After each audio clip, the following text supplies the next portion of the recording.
ó wá pẹ̀gbẹ́ ẹ̀ jáde àbí kí ló dé. àtúnjẹ dá mi mo ka orú mu mi. orunú mú ẹ. Màámi ẹ máa wo lẹ̀wẹ̀ má dára yín láàmú ẹ jókòó. kí ló dé ògbọ́n ẹgbẹ́ ẹ sọ pé orun mú láti inú. wọ́n tún ti gbá wọn ni. ege. kọ́sítọ́mà dáadáa ni wọ́n. ó ti lọ dowó nù lọ́dún. Màámi mo ti sọ fún wọn pé tán bá fẹ́ lọ àjàbí umra Ali Yusuf International Travels and Tours ní kó bá lọ àìmọye èèyàn tí mo ti introduce wọn tó yẹn pé wọ́n délé báyìí wọ́n ń dúpẹ́ ni ziyara ọ̀fẹ́ ní Mecca àti Medina accommodation wọn kò lẹ́gbẹ́ hospitality wọn báyìí 100% ni hòtẹ́ẹ̀lì tó máa gbà fún yín báyìí ẹgbẹ́ aram ló máa wà mo ti sọ fún àwọn ni wọ́n gbọ́. Ali Yusuf. kí ló tún dúró dé máa bọ̀ ní Ali Yusuf International Travels and Tours tó kalẹ̀ sí nọ́mbà 50 Ìṣàgá road Owódélé bus stop along Blue road Sùúrùlérè Lagos 0803 512 4441 ọ́fíìsì wa wà nílùú Ìlọrin Ìbàdàn Ọ̀yọ́ Ayétòrò Ali Yusuf International Travels and Tours ìbẹ̀rù Ọlọ́run.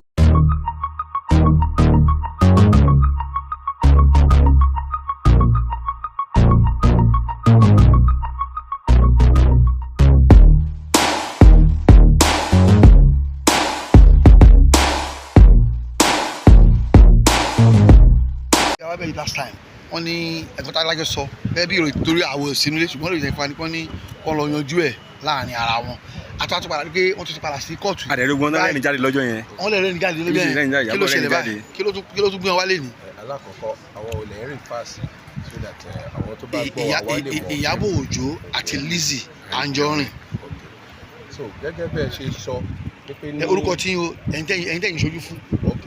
èmi ni agbẹjọ́rò fún Chief Mrs. Lizzy Anjorin òkè nínú mátà àwọn ìjẹ́ Mrs. Iyabo Ojo. gẹ́gẹ́ bẹ́ẹ̀ ṣe sọ sílẹ̀ pé ní ọjọ́ sígbà tá a wà lọ́dún tó kọjá ẹni pé pátì sì jáde sẹ̀nitẹ́rì ní tọ̀yàtọ̀yà. of course ilé ẹjọ́ gbà wọ́n lámọ̀ràn lọ́jọ́ yẹn pé kí wọ́n lọ ní tùbínú kí wọ́n ṣèṣe ìyá kí wọ́n ṣèṣe good role model to the society kí ọ̀rọ̀ awuyewuye ìjà lórí social media kó dákẹ́ for now ìyẹn ni ìdí tẹ́ fi rí pé ọ̀tún àtòsí wọ́n rẹ́rìn jáde lọ́jọ́ náà lọ́hùn àmọ́ kò túmọ̀ sí wípé a ti parí ẹjọ́ ní ọjọ́ náà àmọ̀ràn nílé ẹjọ́ gbà wọ́n pé pending the outcome of the matter parties should maintain status quo nǹkan tó ṣẹlẹ̀ ní ọjọ́ yẹn àmọ́ lónìí a ti padà sí ilé ẹjọ́ ọ̀sán àìtí ìparí ẹjọ́. ṣé àwọn alábàárà yín àti òdìkejì ṣé wọn ò tẹ̀lé àmọ̀ràn ilé ẹjọ́ ni. tá bá notice a rí i pé láti gbà yẹn awuyewuye wọn ó reduce. bẹ́ẹ̀ni ó reduce. lórí social media. so ìyẹn túmọ̀ sí pé wọ́n tẹ̀lé àmọ̀ràn tí ilé ẹjọ́ fún wọn ètí ilé ẹjọ́ ò fún wọn lámọ̀ràn pé kí wọ́n lọ yanjú ẹ̀ láàrin ara wọn kó má padà wá sílé ẹjọ́ mọ́. wọ́n lè padà. wọ́n lè of course àìtí parí ẹjọ́ so ìdí nìyẹn tó ṣe padà lẹ́nu ká ní pé ilé ẹjọ́ sọ pé kó lọ yanjú ẹ̀ láàrin ara wọn ni of course there will be no need for them to be here today. so ilé ẹjọ́ kò gbà wọ́n lámọ̀ràn pé ẹ má bára yín jà ẹ má búra yín lórí social media mọ́ ẹ̀rọ ayélujára. exactly so wíwá tá a wá lè ní for continuation of the matter. náà ni. so ilé ẹjọ́ tún ti sún matter wá sí next adjourned date which is on the 8th of April just about 2-3 weeks from now fún wa láti padà wá ẹ̀kọ́ lè determine the matter before the court. so tọ́ máa padà ń yẹn ìjọ tí à ń wò tí ọjọ́ yẹn bá dé bó ló ṣe kí ló bá lọ́njọ́ náà bó ló ṣe ẹ̀ṣẹ̀ máa bẹ̀rẹ̀ gbẹ́jọ́ ní àbí kí ni ó fẹ́ wáyé gan àbí wọ́n máa dájọ́ ńjọ́ náà ni. well oríṣiríṣi applications ló wà nínú matter yìí before the court.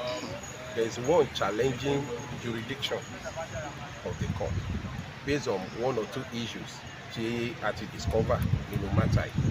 So èyí tó ń challenge jurisdiction ní ilé ẹjọ́ máa kọ́kọ́ fẹ́ gbọ́. So tá a bá wá lọ́jọ́ náà at the discretion of the court ilé ẹjọ́ á wo nǹkan tó máa ṣẹlẹ̀ lọ́jọ́ yẹn. Tí ilé ẹjọ́ bá gbọ́ ẹjọ́ wa lọ́jọ́ yẹn tí ilé ẹjọ́ dẹ̀ fi hàn pé àwọn máa deliver ruling that same day ọ̀hún. Tó bá dẹ̀ jẹ́ pé bóyá wọ́n máa sún delivering of the ruling to further date until next adjourned date before we know that. ẹ sà lórí jurisdiction yẹn sà pé fún àwọn tí táàmù yóò yé àwọn ará ilé tí wọn mọ nǹkan tẹ̀ ń sọ bí akẹ́bà fọjọ́ pé ilé ẹjọ́ ò láti gbọ́ ni nǹkan tẹ̀ ń sọ ni àbí bí akẹ́bà wa fọ́ sí wẹ́wẹ́. tá a bá sọ̀rọ̀ nípa jurisdiction oríṣiríṣi nǹkan ló lè deprive ilé ẹjọ́ láti gbọ́ matter yẹn but because ilé ẹjọ́ ò tí ì determine issue jurisdiction sí mi ò ní fẹ́ go further lórí ìyẹn. Okay. Orúkọ yín lẹ́ẹ̀kan sà. Ọlábíyì Adémọ́lá. Ẹ ṣé gan sà. Thank you, sir. Yes, sir. Yeah.